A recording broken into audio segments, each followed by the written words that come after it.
Dans le livre qu'il a publié après son comeback, Lance Armstrong écrivait « Le vélo ne fait pas tout ». Les mécanos des équipes ont un point de vue un peu différent.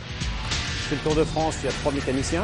Un mécanicien qui fait l'hôtel, qui part avec le camion le matin pour rejoindre l'hôtel du soir, pour installer le camion, tout ce qui est eau, électricité, et éventuellement faire des réparations de roues qui ont eu un problème la veille. Les 2 autres mécaniciens donc, montent dans la voiture, puisqu'il y a sur le Tour de France 2 voitures de directeurs sportifs, donc il y a un mécanicien dans chaque voiture. Et nous on suit la course et à l'arrivée on rejoint l'hôtel au plus vite pour faire la révision des vélos.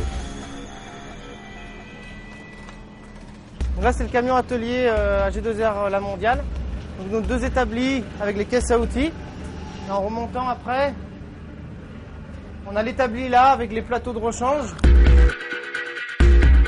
En dessous on a tous les tiroirs avec le rechange, les chaînes, les manettes, les dérailleurs en cas de chute et de rechange.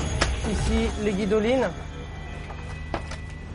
Et après on part ici avec toutes les paires de roues qu'on a pour le Tour de France, pour la montagne, pour la plaine. Donc on arrive à 65 paires de roues pour le Tour de France. Et là les vélos de chrono.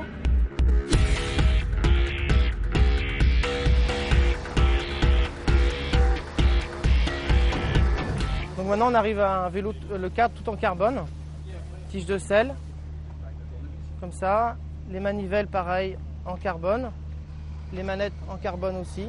Donc on arrive à un poids à 6,9 kg, 7 kg. Donc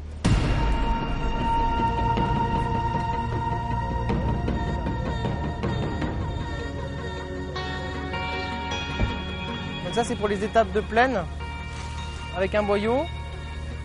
La jante est en carbone, assez large justement pour l'aérodynamisme. Après on arrive sur la roue de montagne, donc plus légère. Celle-là, elle fait à peine 1 kg. La jante est beaucoup plus fine pour la légèreté. On gagne à peu près 70 à 100 grammes par roue, quoi. Voilà, alors le braquet, on a du 11,23 pour les étapes de plaine. Après qu'on arrive dans la montagne, on arrive à du 11,26, 11,28, ça dépend le choix du coureur. 11,28 c'est les pignons qu'il y a là. Donc le 11 c'est vraiment quand ça roule très très vite et sur du plat ou la descente. Et le 23 ou le 26 c'est vraiment pour la montagne. Donc là on arrive à des vélos à peu près à entre 7 et 8 000 € à peu près.